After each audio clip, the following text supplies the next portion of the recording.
จะเรียบสู้บองมองต่อนี้จ้าไงได้ในครูดูดำดังทางบองต่างบนเนี่ยสัมเพจบมีเราไม่ได้บองส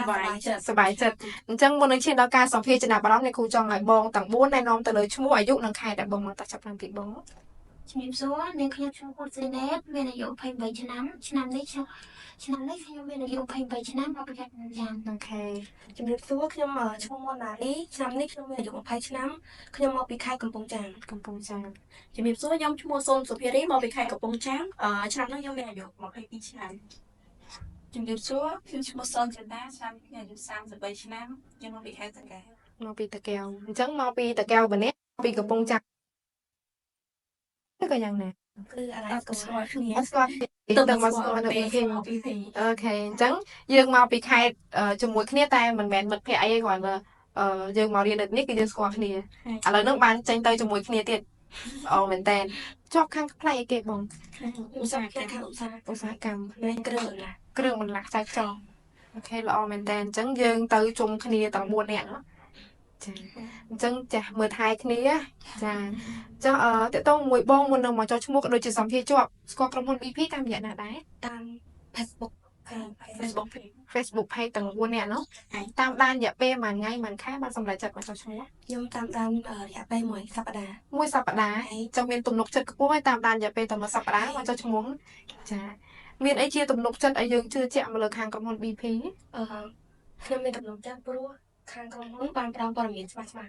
ព័ត៌មានច្បាស់អូខេអញ្ចឹងព័ត៌មានច្បាស់កោសាស់ក៏ច្បាស់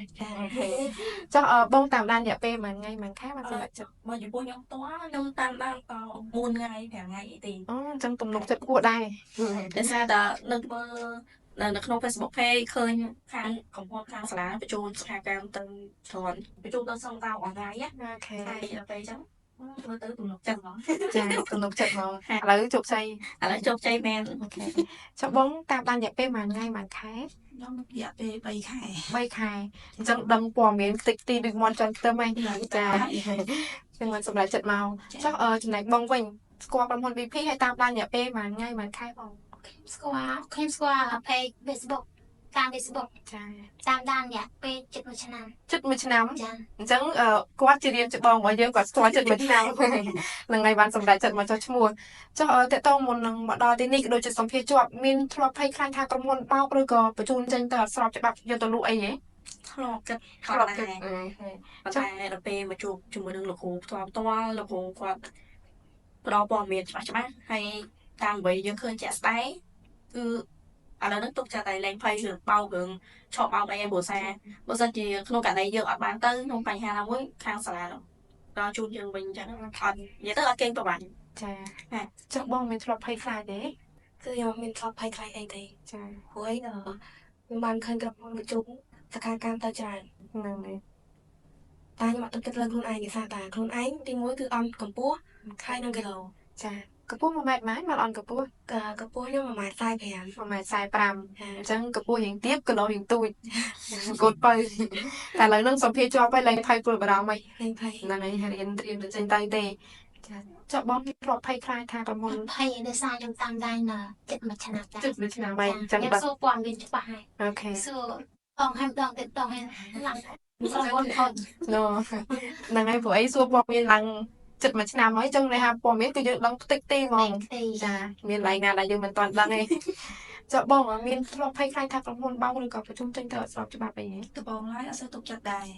ពីនេះដែរដល់ពេលខ្ញុំបានបដិសេធសាលាផ្ទាល់លោកគ្រូជួយណែនាំមកច្រើនយល់ដល់ច្រើនមកពីនៅក្នុងហ្នឹងគឺ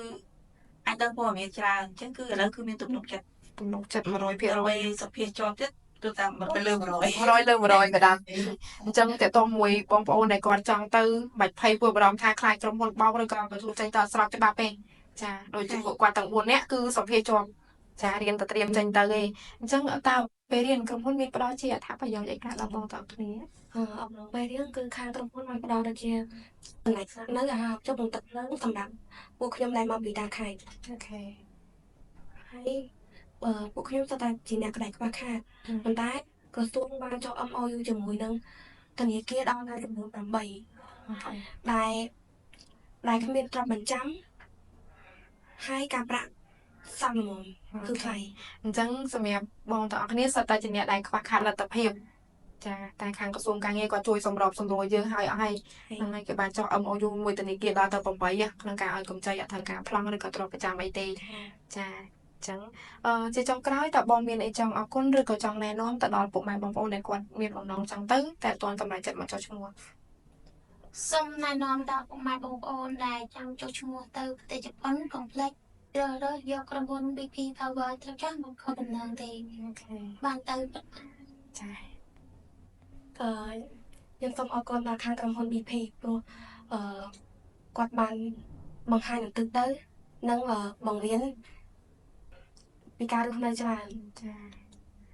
ចឹងមានអីចង់ណែនាំទៅដល់ពុកម៉ែបងប្អូន គឺខ្ញុំចង់មានណែនាំទៅដល់ពុកម៉ែបងប្អូនដែលមានបំណងចង់ឲ្យកូនទៅធ្វើការនៅប្រទេសជប៉ុនសូមមកធ្វើការចុះឈ្មោះនៅខាងក្រុមហ៊ុន BP ទៅគឺអត់ខុសបំណងទេជួនសកម្មទៅប៉ិត អូខេ សម្រាប់ខ្ញុំជាចុងក្រោយខ្ញុំសូមអរគុណដល់ក្រុមហ៊ុន BP ដែលផ្ដល់ឱកាសឲ្យខ្ញុំអាចទៅធ្វើការនៅក្រៅប្រទេសបានអាចរកប្រាក់ចំណូលបានហើយជាចុងក្រោយខ្ញុំសូមផ្ដាំទៅបងប្អូនដែលមានចំណាប់អារម្មណ៍ចង់ទៅធ្វើការនៅប្រទេសជប៉ុនអាចទាក់ទងមកក្រុមហ៊ុន BP បានដោយសារក្រុមហ៊ុន BP បញ្ជូនសិក្ខាកាមទៅប្រទេសជប៉ុនពិតប្រាកដមែនអត់មានបោកប្រាស់អីទេ អូខេ ហើយ ជាចុងក្រោយខ្ញុំសូមអរគុណដល់សាលា BP ដែលគាត់បានណែនាំអត្ថប្រយោជន៍បានច្រើនពលរបៀបបានច្រើនដែលជួយខ្ញុំបានទៅធ្វើការនៅប្រទេសជប៉ុន ចា ហើយបើមានពុកម៉ែបងប្អូនណាចង់ទៅឲ្យកូនធ្វើការនៅប្រទេសជប៉ុនអាចតាក់ទងមកសាលា BP បានគឺគាត់ប្រជុំបានទៅពិតប្រាកដមែនអរគុណ ទំនុកចិត្ត100លើ100ដូចគ្នាអូខេអញ្ចឹងជាចុងក្រោយសូមអរគុណទៅដល់ពុកម៉ែបងប្អូនដែលបានតាមដានវីដេអូនេះតាំងពីដើមរហូតដល់ចប់